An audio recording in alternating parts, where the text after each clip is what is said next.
My mom laughed. "You're too dramatic. No one will marry you." At my wedding, she asked for a front row seat. I told the planner, "Put her in the back row. She loves the drama." I'm Emma, 27 years old, female, and for as long as I can remember, my mom has had this way of talking to me that cuts deeper than she probably even realizes. She'll laugh in that sharp, dismissive way and throw a comment like a dart, then act like I'm crazy for bleeding. The one that's burned into me the most happened when I was 15. I was crying because my first boyfriend had broken up with me. My mom, Diane, leaned against the kitchen counter with a glass of white wine and said, "You're too dramatic, Emma. No one will marry you if you keep acting like this." She laughed as if it were some kind of joke, like she was doing me a favor by telling me the truth. I remember my dad, Mark, sitting at the table, not saying a damn word, just pretending to be lost in the newspaper. That's always been his thing. Silence. If mom was the hurricane, dad was the boarded-up windows. He thought staying out of it made him neutral, but to me it just felt like abandonment. The word stuck. Every breakup, every fight with a friend, every rejection letter from jobs or internships, it all played in the same loop. "You're too dramatic. No one will marry you." I'd lie awake and hear it like a curse. It shaped everything. When I met Ryan, 29 years old, male, during my last year of college, I was terrified of letting him see the parts of me that felt too much. Ryan was the first person who didn't flinch when I cried at movies or got worked up over small injustices. He'd cut my face and say, "Don't ever let anyone convince you that feeling things is wrong." But even with him, mom's voice lingered. Every holiday she'd make digs about me being lucky someone put up with me. When Ryan proposed, she didn't congratulate me. She smirked and said, "Wow, you really tricked him, huh?" My stomach dropped, but I forced a smile because I'd learned long ago that showing my hurt only fed her. When wedding planning started, things got messier. Mom wanted to invite half her bridge club. She wanted the ceremony at her church, the colors she liked, her college friend's daughter as the photographer. Every time I pushed back, she'd sigh dramatically and say, "There it is again, Emma the diva. Don't blow this, honey. You only get one wedding if you're lucky." I could see Ryan watching her, jaw tightening. He hated how she spoke to me. He tried to step in once. "Diane, maybe don't say it like that." And she went full victim, fake tears, muttering about how she's just never good enough for Emma. And me? I stood there frozen, a grown woman still shrinking into the same scared kid at that kitchen counter, hearing that laugh echo in my head. What killed me most wasn't even her words. It was how much I still wanted her approval, like if I planned the perfect wedding, maybe she'd finally see me as worthy. But I didn't realize then just how far she was willing to go once she figured out she wasn't in control of my day. The moment Ryan and I started actually paying deposits, venue, photographer, caterer, that's when Diane's mask started slipping. She'd always been critical, but now it was like the wedding was her stage and I was just some poorly trained understudy screwing up her spotlight. Ryan and I had chosen this renovated barn venue outside of town. It was rustic but elegant. String lights, big wooden beams, acres of wildflowers around it. When we told Diane, she wrinkled her nose like she'd just smelled something sour. "A barn? Emma, sweetie, people will think you're cheap. Don't you want a church? A ballroom? Somewhere respectable?" I wanted to scream that it was my wedding, not hers. Instead, I just swallowed hard and said, "Ryan and I love it. It feels like us." She laughed, always that laugh, and looked at Ryan like she was sharing a private joke at my expense. "You'll learn, Ryan. Emma gets these little ideas. They never last." I swear, I saw Ryan's hand twitch like he was fighting the urge to snap. Later in the car, he said, "Emma, why do you let her talk to you like that?" I didn't have an answer that made sense. The truth was ugly, because some broken part of me still wanted her to approve. It only got worse when we sent out save the dates. Diane found out she wasn't allowed to invite her bridge friends, women I barely knew. She called me at 11:30 one night, her voice sharp, a little slurred from wine, and hissed, "Do you know how humiliating this is for me? Everyone will wonder why they weren't invited. You're making me look like a nobody." I sat there in bed, phone pressed to my ear, while Ryan pretended to sleep but was clearly listening. My heart pounded. My mom wasn't even asking. It was an order disguised as guilt. When I said no, she lost it. I mean full volume, screaming so loud I had to hold the phone away. She accused me of being ungrateful, dramatic, even said, "You'll regret shutting me out, Emma. Don't forget who raised you. Don't forget who made you." Ryan sat up, took the phone from me, and said flatly, "Diane, it's midnight. Don't call Emma like this again." Then he hung up. I felt sick afterward. Not at him, but at myself. Because even though he was right, even though she deserved that boundary, my stomach churned with guilt like I'd just betrayed her. That's the grip she's always had on me. The next week, she dropped by unannounced at our apartment. Ryan was at work and I was sorting through centerpieces. She barged in with grocery bags of bridal magazines and swatches of fabric, insisting I still had time to fix the mess I was making. She wanted a black tie wedding, not the hayride theme she said I was forcing people to suffer through. When I tried to stand my ground, she swept her arm across the coffee table, sending my little stack of wedding notes and decorations crashing to the floor. Candles shattered, papers fluttered everywhere. She stood over the mess, panting, eyes wild, and said, "See what happens when you shut me out? You destroy everything." I just stood there, stunned, hands trembling, realizing for maybe the first time that this wasn't just how my mom is. This was unhinged. That night, Ryan held me while I sobbed, and for the first time, I whispered out loud what I'd been too scared to admit. I don't know if I even want her at the wedding. And once I said it, I couldn't unthink it. Don't forget to subscribe. After that night, the thought of not inviting my mom to the wedding started living in my head like an intruder I couldn't evict.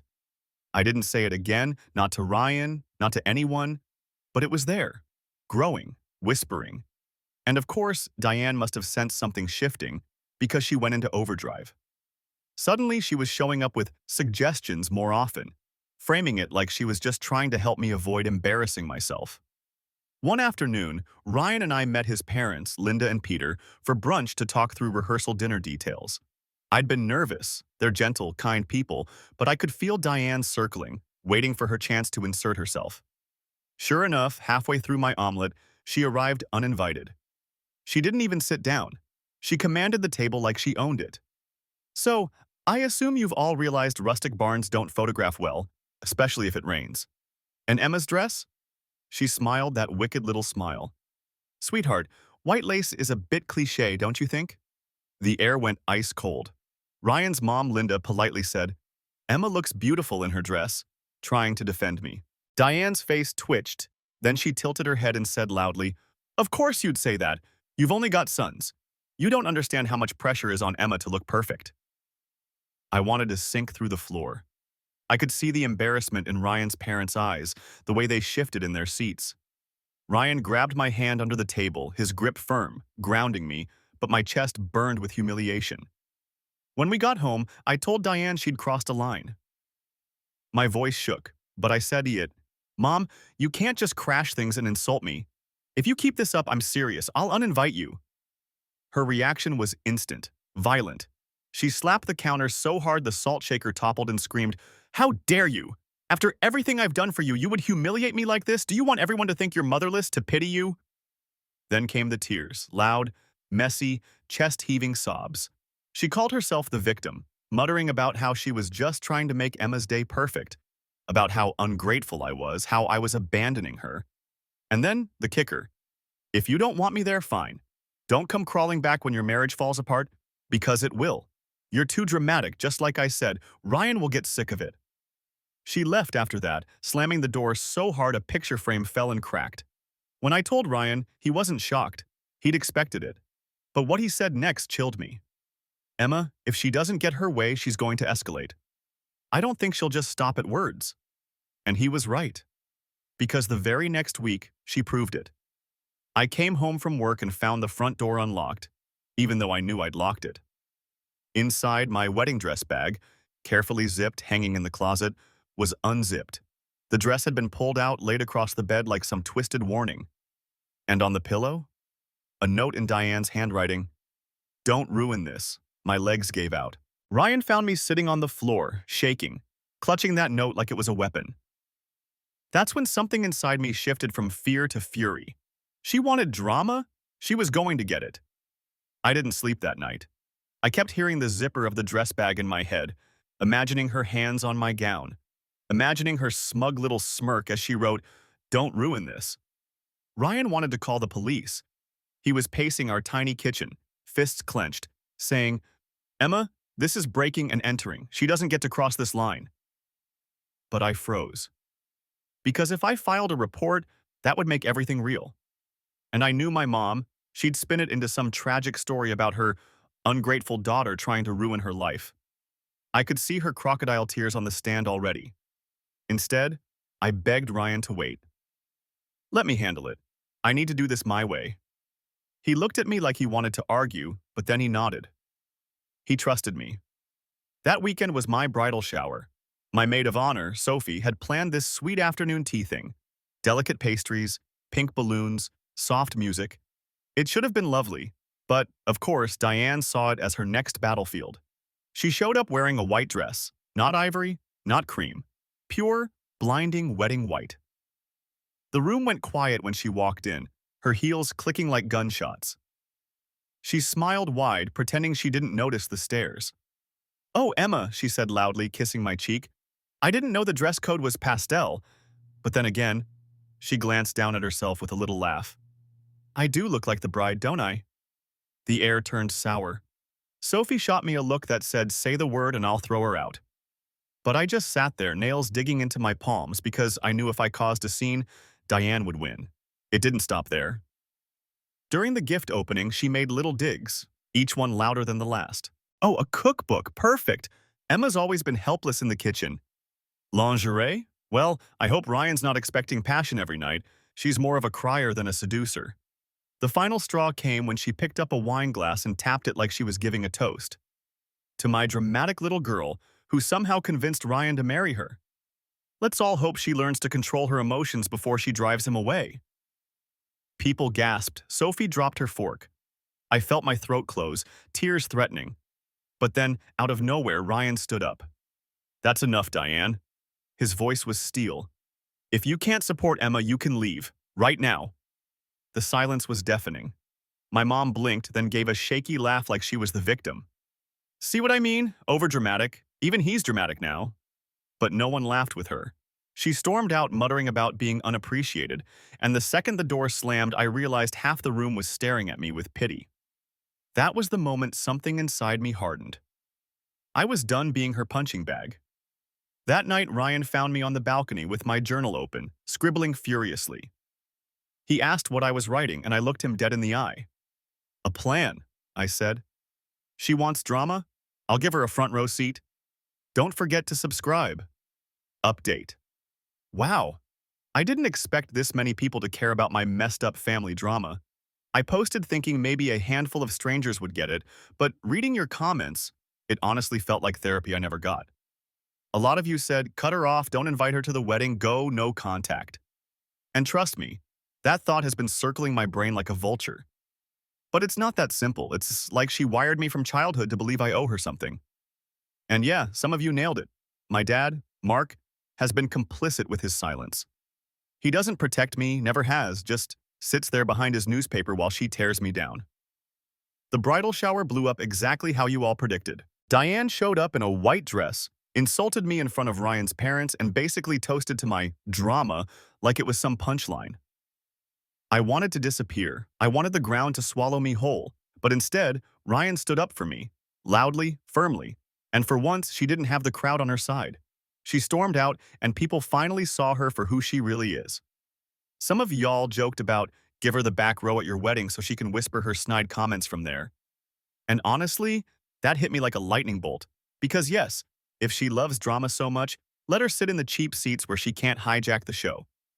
But here's the thing. I don't just want to survive her at my wedding. I want her to feel what I've felt all my life, small, embarrassed, exposed. I want her to taste her own poison. So yeah, I'm planning something. Call it revenge, call it reclaiming my power, I don't care. All I know is, for the first time in years, I don't feel helpless. I can't spill all the details yet because I want it to land. But just know, she won't be the star of my wedding. She'll be the cautionary tale sitting in the shadows. And if she thought I was dramatic, she has no idea what's coming. The Monday after the bridal shower, Ryan and I sat down with our wedding planner, Claire. Sweet woman, patient but visibly nervous when I explained what I wanted. "Back row," I said flatly, flipping through the seating chart. "That's where Diane goes." Claire blinked.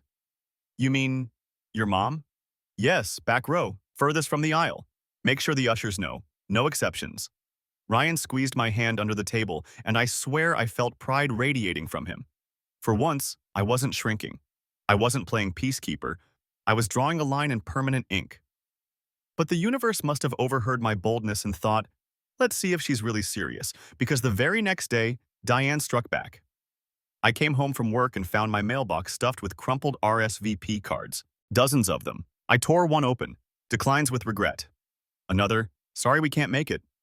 But I knew these people. Ryan's aunt had just called me the night before gushing about how excited she was. There was no way all of them suddenly dropped out. My stomach sank. I called one of my cousins asking if she'd changed her mind. She sounded confused. No? I mailed my RSVP weeks ago. Why? That's when it clicked. Diane had been intercepting mail, stealing RSVPs, probably tossing the accepts and replacing them with fake declines written in her handwriting. It was sick, twisted, a way to make me think my own family didn't want to come. When I confronted her, yes, I actually drove to her house shaking with fury. She didn't even deny it. She stood in her spotless kitchen, wine glass in hand, and smirked. Sweetheart, if people don't want to come, maybe you should ask yourself why. Maybe it's not me. Maybe it's you. I lost it. I screamed at her for the first time in my life.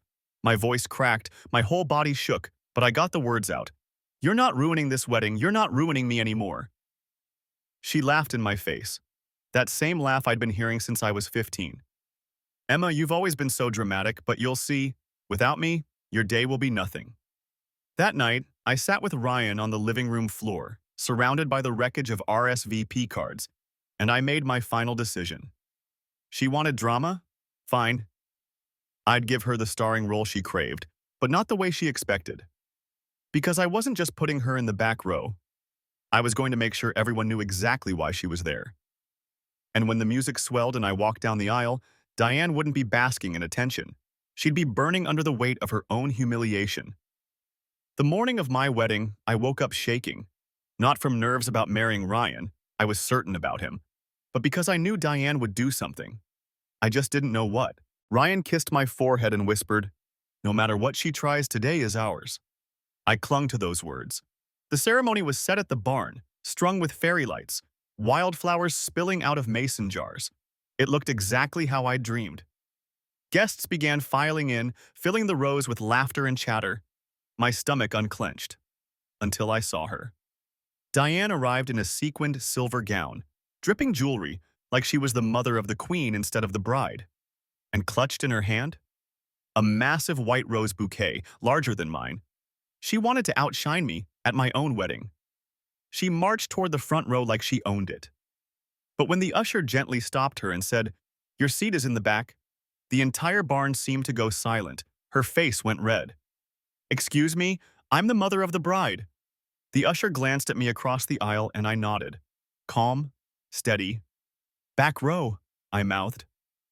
Gasps rippled through the crowd as Diane was escorted, furious, sputtering, to the very last seat. She sat down hard, her sequins glittering like a disco ball in the shadows. But that was just part one. When the ceremony began, Claire, our planner, handed out the programs, and there, printed clearly for everyone to see, was a special note Ryan and I had written together.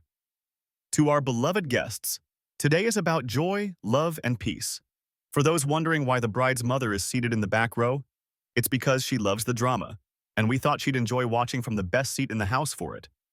Please join us in focusing on what matters, the celebration of love. The murmur that spread was electric. Heads turned toward Diane, whispers flying. I saw people's eyes widen, saw Ryan's family exchange knowing looks, saw my cousin smirk. And Diane? She froze, her fake smile crumbling as the weight of it hit her. For once, her stage had turned against her. As I walked down the aisle, my dress trailing behind me, I didn't look at Ryan right away. I looked straight at her, Diane, my mother. And for the first time in my life, I didn't feel small under her gaze. She looked small under mine. She tried to stand halfway through the vows, shaking, furious, but two of Ryan's uncles gently guided her back into her chair. The crowd wasn't on her side anymore. By the time Ryan kissed me, she was pale, trembling, trapped in the very back row, her sequins catching the light like broken glass. It was everything I had wanted. Not revenge for revenge's sake, but a reclamation. A shift. Proof that she no longer controlled me. But I should have known Diane wouldn't let humiliation be the last word. Because at the reception, she detonated her biggest meltdown yet. Update 2. Y'all, it happened, and it was better than I imagined. First off, thank you to everyone who said, put her in the back row and let her stew. You don't understand how much that comment lived rent-free in my brain. I did it. I really did it. My mom, Diane, the self-proclaimed queen of appearances, was escorted to the very last row at my wedding, sequins and all. She made a scene, obviously, tried to argue with the usher. Half the guests saw it go down before the ceremony even started. It was like karma handed me a microphone without me saying a word. But the real kicker? The program note. Ryan and I printed a message that literally said, "The bride's mother is seated in the back row because she loves the drama." We thought it was only fitting. When I tell you the ripple through the crowd was audible, people gasped, people whispered. A couple of my cousins actually snorted out loud. Ryan's family finally saw in writing what I've lived with my whole life. And Diane? Oh, she cracked. She sat there stiff, clutching that ridiculous bouquet she brought to upstage me, her fake smile slipping inch by inch.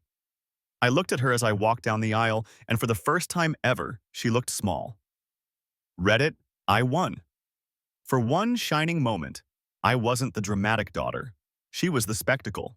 Now, here's where I have to admit something. A lot of you warned me she wouldn't take this lying down. You were right. She didn't throw the final punch at the ceremony.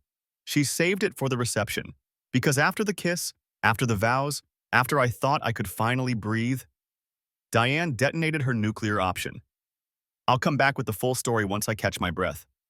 Just know, sequins, screaming, and broken glass were involved. And let's just say, she'll never live this one down. The reception started out perfect. Fairy lights glowing, champagne glasses clinking, Ryan's uncle telling terrible jokes that made everyone laugh anyway. For a couple of hours, I let myself believe maybe Diane had been broken by the ceremony humiliation. But Diane doesn't break. She combusts. It started small, her corner table in the back, where she sat with Mark, glaring at me like I'd stabbed her in the heart. She refused to eat, refused to clap during the speeches.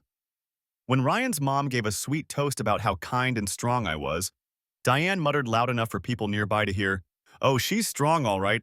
Strong enough to betray her own mother." Then came the first dance. Ryan and I swayed under the string lights. Everyone gathered around us. It should have been magical. But halfway through, Diane stood up. Sequins flashing, bouquet still in hand, she marched onto the dance floor. Gasps, whispers. She actually tried to wedge herself between us, muttering, "You forgot the mother-daughter dance. It's my turn now." Ryan stepped forward, blocking her, voice low but sharp. "Not tonight, Diane. Sit down." But she didn't. She screamed. A raw, ugly sound that silenced the entire barn. "Do you see what she's done? She's turned you all against me." My own daughter. The bouquet hit the floor with a wet thud as she snatched a champagne flute off a nearby table and hurled it against the wall. Glass shattered. People screamed.